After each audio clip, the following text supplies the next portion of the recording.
শুভ সন্ধ্যা বন্ধুরা। আমরা সম্প্রতি দেখেছি যে ওয়েস্ট বেঙ্গল পাবলিক সার্ভিস কমিশনের যে এক্সপার্ট কমিটি তৈরি করে দেওয়া উত্তর, সেটাতে গন্ডগোল থাকার জন্য হাইকোর্ট সেই যে অ্যান্সার কি তাদের চারটে যে ভুলভ্রান্তি ছিল সেটাকে বাতিল করে দিয়েছে। সেটার জন্য পরীক্ষা পর্যন্ত পিছিয়ে দিতে হয়েছে। জুডিশিয়াল সার্ভিস কমিশনের মেন পরীক্ষা হয়নি।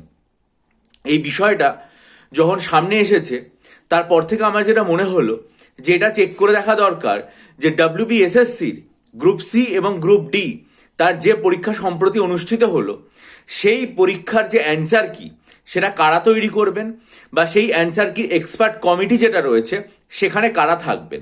সেটার জন্য WBSSCর যে গেজেট, কলকাতা গেজেট নোটিফিকেশান যেটা হয়েছিল সেটা আমি দেখলাম, এবং সেখানে একদম কলকাতা গেজেট নোটিফিকেশানের 8 নম্বর পাতাতে এই বিষয়টা সম্পর্কে খুব স্পষ্টভাবে বলে দেওয়া আছে যে এই যে উত্তরপত্র তৈরি করা হবে সেই উত্তরপত্র কারা তৈরি করবেন, এক্সপার্ট কমিটি কিভাবে তৈরি করে, কি বলেছে আপনাদের সামনে রাখছি। বলা হচ্ছে যে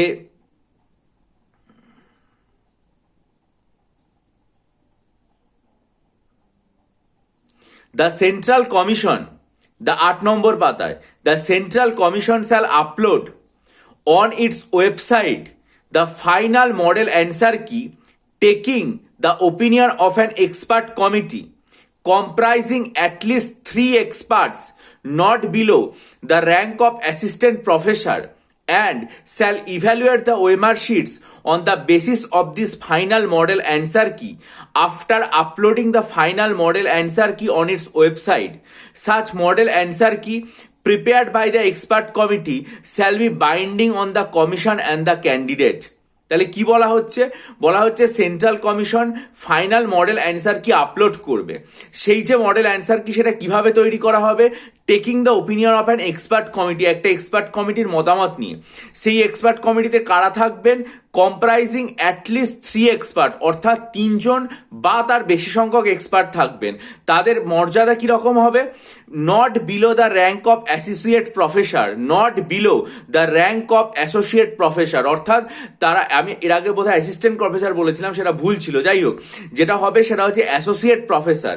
এবং সেই অ্যাসোসিয়েট প্রফেসররা যে আর কি উত্তরপত্র তৈরি করবেন তার ভিত্তিতেই এটা আর কি ফাইনাল মডেল অ্যান্সার কি তৈরি করা হবে, সেটা ওয়েবসাইটে আপলোড করা হবে, এবং সেই এক্সপার্ট কমিটি তৈরি করে দেওয়া যে আর কি অ্যান্সার কি তার ভিত্তিতেই খাতে দেখা হবে। তাহলে আরেকবার বিষয়টা স্পষ্ট করে দিই, সেটা হচ্ছে WBSSC যে মডেল অ্যান্সার কি গ্রুপ সি এবং গ্রুপ ডি এর জন্য তৈরি করবে, সেই মডেল অ্যান্সার কি যেটা তৈরি করা হবে সেই অ্যান্সার কির ক্ষেত্রে যে যেটা তৈরি হবে সেটার ক্ষেত্রে কিন্তু পরিষ্কারভাবে এটা মাথায় রাখতে হবে যে সেই যে অ্যান্সার কিটা হবে সেই অ্যান্সার কিটা পুরোপুরিভাবে একদম যারা এক্সপার্ট কমিটি রয়েছে সেই এক্সপার্ট কমিটিতে মেম্বার থাকবেন কজন, সেই এক্সপার্ট কমিটির ক্ষেত্রে মেম্বার থাকবেন 3 জন অথবা তার বেশি সংখ্যক। আবার বলছি 3 জন অথবা তার বেশি সংখ্যক থাকবেন, এবং তার যে আর কি অ্যান্সার কি তৈরি করা হবে সেটা অ্যাসোসিয়েট প্রফেসর যারা রয়েছে তাদেরকে দিয়ে তৈরি করা হবে। গ্রুপ সি এবং গ্রুপ ডি প্রত্যেকটার ক্ষেত্রে সেইভাবেই মডেল অ্যান্সার কি তৈরি করা হবে, সেটা ওয়েবসাইটে আপলোড করা হবে, এবং তার ভিত্তিতেই আর কি অ্যান্সার কি চেক করা হবে। তাহলে দুটো জিনিস পরিষ্কার হলো, সেটা হচ্ছে যে এক্সপার্ট কমিটি অ্যান্সার কি তৈরি করবেন তাদের সংখ্যা 3 জন বা তার বেশি সংখ্যায় হবে। এখানে গ্রুপ সি এবং গ্রুপ ডি দুটোর ক্ষেত্রেই একদম পরিষ্কার বলে দেওয়া আছে অ্যাটলিস্ট 3 এক্সপার্টস, 1 নম্বর।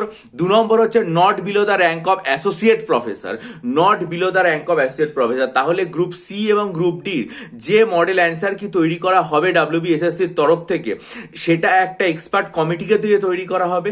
যে এক্সপার্ট কমিটিকে দিয়ে তৈরি করা হবে তারা আর কি অবশ্যই গ্রুপে 3 জন বা তার বেশি সংখ্যক লোক থাকবেন, এবং সেই তাদের যে পদমর্যাদা হবে এক্সপার্টদের সেটা হচ্ছে পরিষ্কারভাবে কলেজে যারা পড়ান তাদের অ্যাসোসিয়েট প্রফেসর যে র্যাঙ্ক আছে সেই অ্যাসোসিয়েট প্রফেসর র্যাঙ্ক। এটা কলকাতা গেজেট নোটিফিকেশনে পরিষ্কার বলে দেওয়া হয়েছে, আপনারা গেলে দেখে নিতে পারেন। যখনই এখনো পর্যন্ত তো 2 সপ্তাহ এবং 3 সপ্তাহ হয়েছে পরীক্ষার, কোনো মডেল অ্যান্সার কি এখনো দেয়নি। যে মুহূর্তে আপলোড করা হবে আমি নিশ্চয়ই আমার চ্যানেলে সেই সংক্রান্ত ভিডিও দিয়ে দেবো। তার জন্য আপনারা চ্যানেলটা সাবস্ক্রাইব করে রাখুন, বেল আইকন প্রেস করে রাখুন, এবং সমস্ত খবরের জন্য চ্যানেলের দিকে নজর রাখুন। আর যদি মনে করেন আসন্ন WBCS পরীক্ষার জন্য আমার কাছ থেকে সাইকোলজি অপশনাল স্টাডি মেটেরিয়াল নিয়ে প্রস্তুতি শুরু করবেন, বা WBCS এর জন্য 48টা মক টেস্ট নিয়ে প্রস্তুতি নেবেন, অথবা ডেসক্রিপটিভ বাংলা, ডেসক্রিপটিভ ইংরেজি স্টাডি মেটেরিয়াল নিয়ে এখন থেকে পড়াশোনা শুরু করবেন, তাহলে এই সংক্রান্ত কোর্স আমার চ্যানেলে লঞ্চ করেছি, ভিডিওগুলোও দেওয়া আছে, এবং ডেসক্রিপশন বক্সে আমার ইমেল আইডি দেওয়া রইলো, আমার চ্যানেলের পোস্ট সেকশনে ভিডিও এবং ইমেল আইডি দেওয়া আছে, সেটা দেখে আমার সাথে ইমেলের মাধ্যমে যোগাযোগ করুন। ভালো থাকুন, বিজয়ী হন, সফল হন। এবং আমার চ্যানেলে আমি খুব শীঘ্রই WBCS পরীক্ষার প্রিলিমস এবং মেন্সকে কেন্দ্র করে পুরোপুরিভাবে জেনারেল স্টাডিজের যে কম্বাইন্ড ব্যাচ প্রিলিমস এবং মেন্সকে কেন্দ্র করে সেটা ঘোষণা করব। সেটা ঘোষণা করলে যারা আগ্রহী হবেন তারা ইমেলের মাধ্যমে আমার সাথে যোগাযোগ করবেন। সেই সংক্রান্ত ভিডিও আমার চ্যানেলে দ্রুতই আপলোড করা হবে। তার জন্য চ্যানেলটা সাবস্ক্রাইব করে চ্যানেলের দিকে নজর রাখুন, ভিডিওটা লাইক করে বন্ধুদের মাঝে ছড়িয়ে দিন, আপনাদের মূল্যবান মতামত দিন। ভালো থাকবেন।